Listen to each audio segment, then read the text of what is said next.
जय श्री राम। साथियों, आज का विषय है काल पुरुष की कुंडली में लगने वाला काल सर्प योग।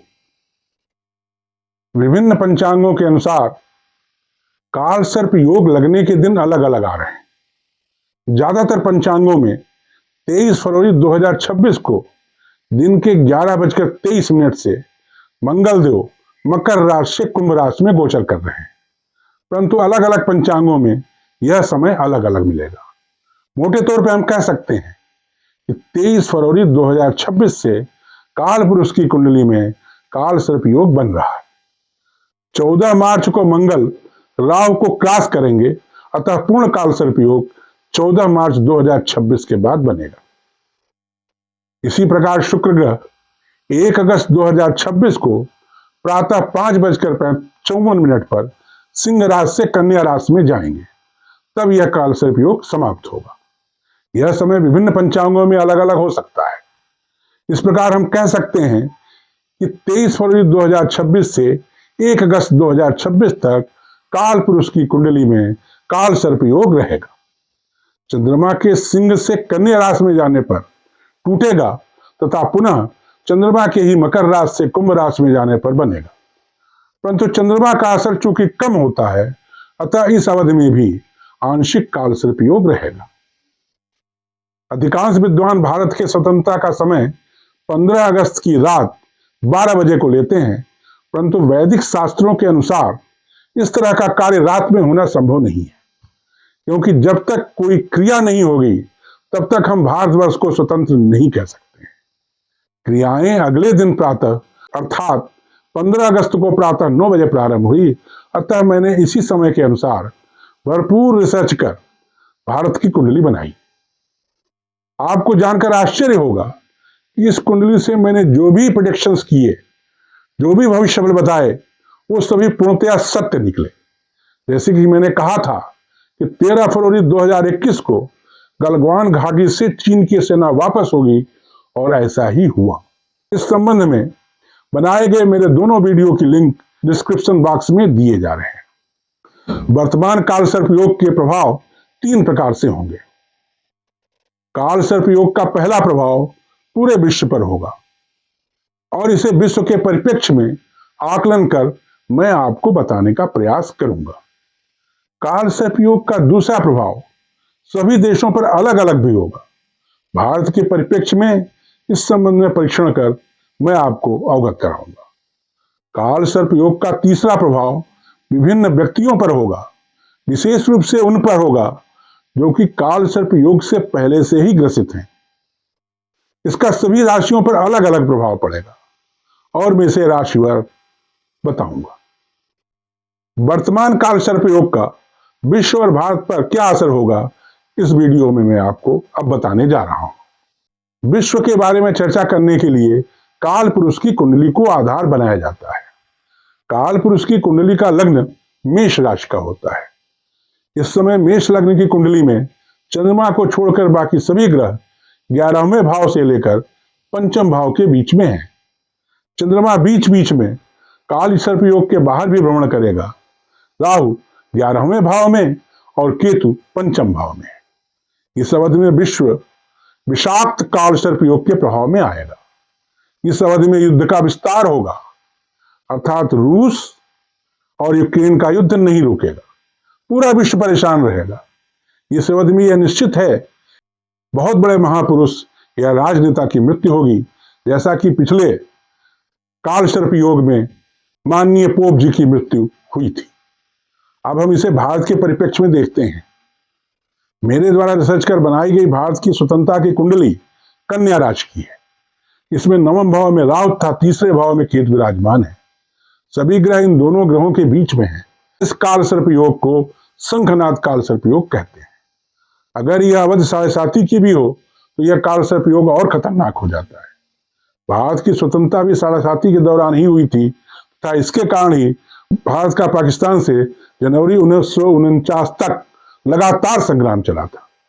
मेरे द्वारा भारत की बनाई गई कुंडली में राहु 9वें भाव में है तथा 3य भाव में केतु है। बाकी सब ग्रह इन दोनों के बीच में है। इस काल सर्प योग को शंखनाद काल सर्प योग कहते हैं। इससे प्रभावित जातक को भाग्य की हानि होती है, शासन की तरफ से मुसीबतें आती हैं, पिता का सुख कम मात्रा में मिलता है, व्यवसाय और व्यापार में व्यवधान आकर नुकसान होता है, अधिकारियों से मनमुटाव होता है। सुख की प्राप्ति के लिए जातक को बड़ा ही संघर्ष करना पड़ता है।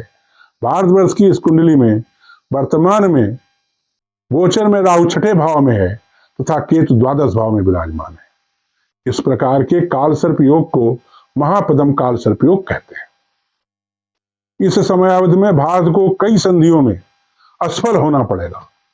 शत्रुओं से बार बार लड़ाई झगड़ा होगा, अर्थात अमेरिका, पाकिस्तान, चीन तथा बांग्लादेश के तरफ से लगातार कुछ ना कुछ होता रहेगा। कश्मीर में आतंकवादियों का बार बार आक्रमण होगा। कश्मीर में तथा देश में आतंकवादी घटनाओं की वृद्धि होगी। इस पूरी अवधि में राहु की महादशा में राहु की अंतर्दशा रहेगी। 12 मार्च 2026 तक राहु की महादशा में राहु की अंतर्दशा में बुध का प्रत्यांतर रहेगा। इस अवधि में भारत सामान्य रूप से शांत रहेगा। इसका अर्थ यह है कि इस अवधि में भारत अमेरिका या अन्य देश के बातों का साफ साफ जवाब नहीं देगा। इसके उपरांत 12 मार्च 2026 से लेकर 9 मई 2026 तक राहु की महादशा में राहु की अंतर्दशा में केतु का प्रत्यांतर रहेगा। भारत की मूल कुंडली में केतु ग्रह उच्च का है, जिसके कारण भारत इस अवधि में सभी की बातों का पुरजोर जवाब देगा।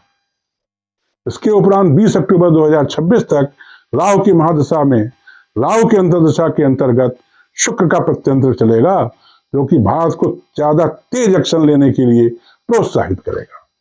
काल सर्प योग की अवधि में भारत के एक बहुत बड़े राजनेता या एक बहुत बड़े महामानव की मृत्यु भी होगी।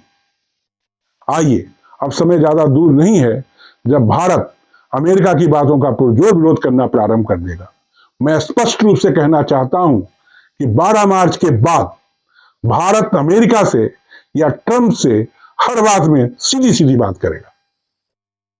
आइए, अब मैं आपको राशिवार काल सर्प योग के असर के बारे में बताता हूं। मेष राशि, आपकी अपनी जन्मभूमि से दूर की यात्रा होगी। भाई से मतभेद रहेगा। नेत्र रोग, हृदय रोग, रक्त संबंधी रोग तथा अन्य प्रकार के रोग आदि हो सकते हैं। वृष राशि, व्यापार में बहुत परेशानियां आएंगी। सफलता के पास पहुंचने के बाद एकाएक परेशानियों के कारण सफलता नहीं मिल पाएगी। संतान को रोग हो सकता है। परिवार में किसी की मृत्यु भी हो सकती है। मिथुन राशि, पिताजी से सुख प्राप्त नहीं हो पाएगा। शासन से आप दंडित किए जा सकते हैं। जीवन में सुख प्राप्त करने के लिए बहुत संघर्ष करना पड़ेगा। कर्क राशि, आपके भाग्य में बाधा आएगी। पैतृक संपत्ति में हानि होगी। व्यापार में हानि होगी। रोग, आघात, मित्रों से धोखा आदि हो सकता है। सिंह राशि, साझेदार के साथ झगड़ा हो सकता है। अपने जीवन साथी से अलगाव संभव है। यह अलगाव सामान्य अलगाव या विशेष अलगाव भी हो सकता है। आप डिप्रेशन से पीड़ित हो सकते हैं। कन्या राशि, प्रेम संबंधों में असफलता मिलेगी। पत्नी से दूर जाना पड़ सकता है। डिप्रेशन से बचने का प्रयास करें। तुला राशि, जीवन साथी से कुछ दिनों के लिए दूर जाना पड़ सकता है। शत्रुओं से सावधान रहने की आवश्यकता है। संतान से आपको कष्ट प्राप्त हो सकता है या आपकी संतान को कष्ट हो सकता है। अगर आप वृद्ध हैं तो आपको बच्चों से दूर रहना पड़ेगा। वृश्चिक राशि, मां को कष्ट हो सकता है या मां से आपको कष्ट हो सकता है। अगर आप छात्र हैं तो शिक्षा में कठिनाई आएगी। आर्थिक रूप से आप परेशान होंगे। धनु राशि, आपकी आर्थिक स्थिति और खराब होगी। बदनामी मिल सकती है। तनाव बढ़ेंगे। मकर राशि, आपकी आर्थिक स्थिति खराब हो सकती है। तनाव बढ़ सकता है। जीवन साथी के साथ भी तनाव हो सकता है। आप मानसिक रूप से अशांत हो सकते हैं। आपको अदालती केसों का सामना करना पड़ सकता है। सम्मान के लिए बहुत संघर्ष करना पड़ेगा। जीवन साथी के साथ तनाव हो सकता है। कुंभ राशि, मानसिक रूप से अशांति बढ़ेगी। आपके नैतिक मूल्यों में कमी आएगी। अदालती केसों का सामना करना पड़ सकता है। जीवन साथी के साथ तनाव बढ़ सकता है। मीन राशि, गुप्त शत्रु आपको परेशान करेंगे। झगड़ों में हार का सामना करना पड़ सकता है। आंखों में कष्ट हो सकता है। अगर हम सभी राशियों पर काल सर्प योग के सामान्य असर की बात करें तो काल सर्प योग के कारण आपके जीवन में अशांति आती है, आर्थिक रूप से नुकसान होता है, जीवन साथी के साथ तनाव होता है तथा नैतिकता में गिरावट होती है। परंतु इसका सबसे ज्यादा असर उन लोगों पर रहेगा जो जन्म से काल सर्प योग से पीड़ित हैं और उनकी विश्वंतरी महादशा में राहु की दशा अंतरदशा प्रत्यांतर दशा चल रही है। इसके अलावा अगर शनि की 7.5 चल रही है तो भी काल सर्प योग का प्रभाव बढ़ेगा। जिन लोगों की कुंडली में काल सर्प योग नहीं है उनको इसका कम प्रभाव झेलना पड़ता है। आइए अब काल सर्प योग से बचने के उपायों के बारे में चर्चा करते हैं। जिन जातकों की कुंडली में काल सर्प योग है और राहु की महादशा अंतरदशा या शनि की 7.5 चल रही है उनके लिए आवश्यक है कि वे त्र्यंबकेश्वर जाकर काल सर्प योग की पूजा करवा लें। इसके अलावा उनको 12,000 महामृत्युंजय मंत्र का जाप भी करवाना चाहिए। इसके अलावा प्रतिदिन आपको भगवान शिव का दूध और जल से अभिषेक करना चाहिए। जिन जातकों की कुंडली में काल सर्प योग नहीं है परंतु राहु की दशा महादशा अंतरदशा या शनि की 7.5 चल रही है उनको चाहिए कि वे 12,000 महामृत्युंजय का जाप करें तथा प्रतिदिन भगवान शिव का दूध और जल से अभिषेक करें।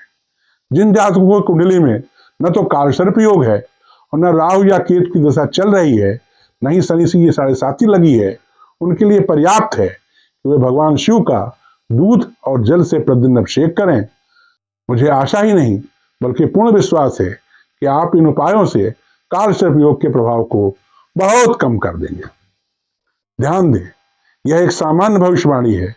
अगर आप व्यक्तिगत और सटीक भविष्यवाणी जानना चाहते हैं तो आपको मुझसे दूरभाष पर या व्यक्तिगत रूप से संपर्क कर अपनी कुंडली का विश्लेषण करवाना चाहिए। मां शारदा से प्रार्थना है कि आप सदैव स्वस्थ, सुखी और संपन्न रहें। जय मां शारदा।